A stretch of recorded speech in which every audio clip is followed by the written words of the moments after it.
Now let's go with Coffee Cake. Says, hi, my name is Shyan, or Shyan. I'm from the US. I just recently graduated with a VA in game art and development, and I'm trying to get my first job in the industry as a 3D character artist. My portfolio fresh out of college was rough, so I've been taking this time since I graduated to beef up my portfolio with my best work. So far, I only have 2 projects, which is, I know it's not enough, but I'm wanting your opinion if I'm headed in the right direction. Okay. Next person is going to be a female base mesh to pair with a male base mesh. I'm already posted this person to help show. Okay, hopefully that feel what's being discussed that you could back what there is need to focus on the enemy side. Okay, let's take a look. Okay, we got this one right here. Oh man, I don't have this. Give me 1 second, man. Give me 1 second. I'm gonna open it over here. Okay, let's take a look. Let's take a look. Cool. So this is very interesting because now we see the contrast, right?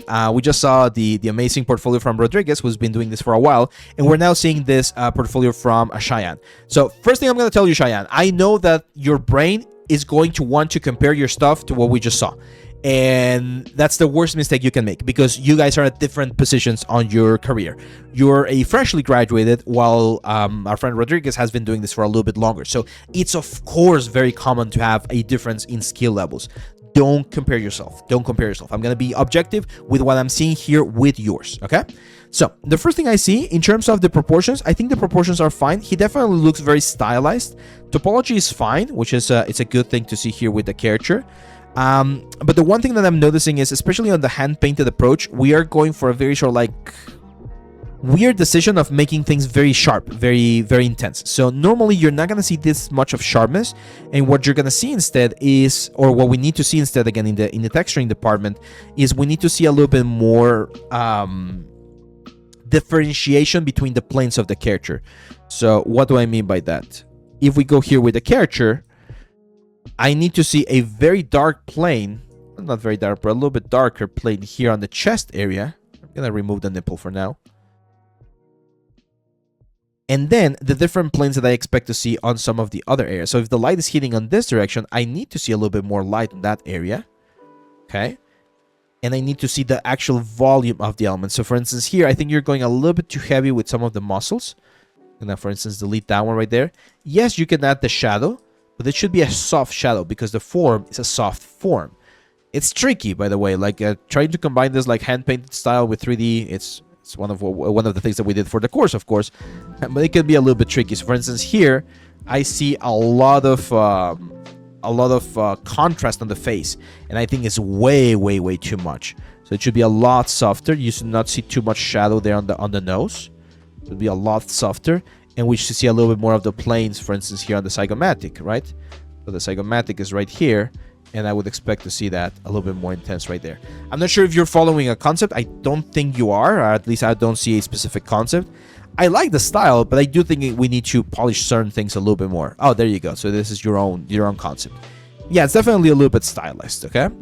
Now, on this one right here, I feel like we're having some of the same issues. In terms of proportions, there are certain proportions, especially here, the forms of the sculpt, that are not really tight. They're not really showing me the forms of a female shape. And we got a lot of these like blobby bits that are not helping us as much. Of course, when we translate that into color, some of those colors are going to read relatively nicely, and some of them are not going to read as nicely. So, for instance, this is a very common mistake with the necks of characters. Let me copy this image. So, the neck of a character is indeed very... That's stuck here. The neck of character is indeed very symmetrical or cylindrical. So, you should see the cylinder of the neck of the female form right there. But then what you're missing here, especially because she's sort of like raising her shoulders, is we're missing a little bit of the trapezius muscle right here. So the silhouette of the trapezius muscle should be right over here. Even if that's metal, like that should account for a little bit of the silhouette of the arm right there. Same thing over here. Like I feel like her arms are way too far apart. They should be a little bit closer. So the main thing that I'm seeing in your element, my friend, is that we are missing some of the basic like forms and proportion construction that we need to have for a character. Best advice I can give you, look for concept, okay? That's why concepts are so important, especially when we're starting. So stylized female character concept. Let's look for fantasy, for instance. It seems like you like fantasy. So if we look for some fantasy style concepts, we want to do, let's look for 2D, and let's try adding no AI. There we go. So what you want to try and find is things like this, for instance, right? I know this is heavily stylized as well, a little bit more anime-ish. But you want to find a concept art that is very, very clear, that shows you clean proportions, clean forms, clean everything, and use that to create your next portfolio piece. I know you mentioned that you want to do a female character. I would actually advise against doing what you have right here. The female mesh, you can do it for yourself, but it's not necessary for a portfolio. It's actually more valuable if you show me a complete like a 2D like a concept art. So let me look for concept art and see if that helps a little bit more to narrow down the elements. Oh man, I hate when this thing gets like so invaded by AI. I'm trying to find a good example of, I guess, yeah, like something like this maybe.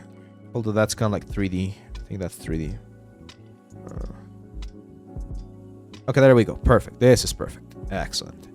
So this right here, it's a perfect example of a character that you could do as a portfolio piece. I know it's probably already been done because this is from Wayfinder. Ideally, you want to find a piece or something that that is not hasn't been done yet.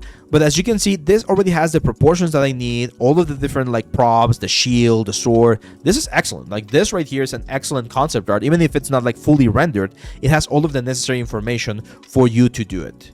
Could I still do the female base mesh to pad my portfolio while I work on more complex characters? Yeah. Again, it's fine. It's fine to do the female character, but you're not going to get an offer just because you have a really good female base mesh or a male base mesh. Like that's just not going to work. You need to show that you can do a complete character. Why? Because you're normally not going to have a game where the character is like completely nude, right? So that's why I'm telling you. Like, let's say you do, again, like you want to do this character and you do the female base mesh. You want to add it to your portfolio to pad it? Sure. But it's more valuable just to do the full character. Like at the end, having the female base mesh is not going to give you more points or remove points. Having the full character is what's going to make your portfolio more compelling or more appealing. Okay. Do you have any tips for cover letters? Should I care a lot about that? Yes. So cover letters are very important, and I actually mentioned this to one of my students a couple of weeks ago. I haven't been in a situation where I've needed to do a cover letter, so I don't know too much about them, but from what I've heard from some of my friends who are recruiters, they do like to see a cover letter that addresses the studio, the kind of the things that the studio has done, shares a little bit about the person. Like the cover letter is one of your first like introductions to them, right? So I have a recruiter friend, and she has told me that several times, like more than a dozen times, she's had interviews where the candidate does not know what the studio does. That's ridiculous, right? So why did you apply to a studio if you don't know at least the kind of games that they've done? Or why did you attend an interview? Like if I already have an interview, maybe I apply to 100 studios, right? And I got, let's say, 10 interviews. I might not know every single studio that I'm being interviewed for, but before the interview, at least 30 minutes before the interview, I'm going to just look the studio up and see what kind of games they've shipped so far, right? So that I have a big idea of what we're talking about. So it's weird, but that's how the situation is right now. So I do recommend that if you're writing a cover letter, like explain, like let's say I'm writing a cover letter for Blizzard. I'm gonna be like, hey, I'm a huge fan of Blizzard. I've been a player. I used to play back in the Lich King eras. I love the art direction. I love the storytelling. That way people know that, okay, this guy knows what we're doing. Otherwise, why are you even applying, right? Yeah, exactly, Devil. No, I'm telling you, when I heard that, I was like, really? That sounds ridiculous. Like, no, we reached out to them. We offered an interview because they have applied, and we saw the portfolio. It was fine, but then they didn't know what we were working on. It's like, dude, come on. So yeah. So yeah, that would be my advice, my friend. Again, I know that you're gonna go, or you're still like finishing some of your studies. Use the time as best as you can. You've seen the portfolios so far. Like there's a challenge. Like there are people out there who are really, really talented, and you need to be up to the level. You have all of the good bases. You have like the technical information of the process. Now we need to focus on the polish. Okay, focus on the quality.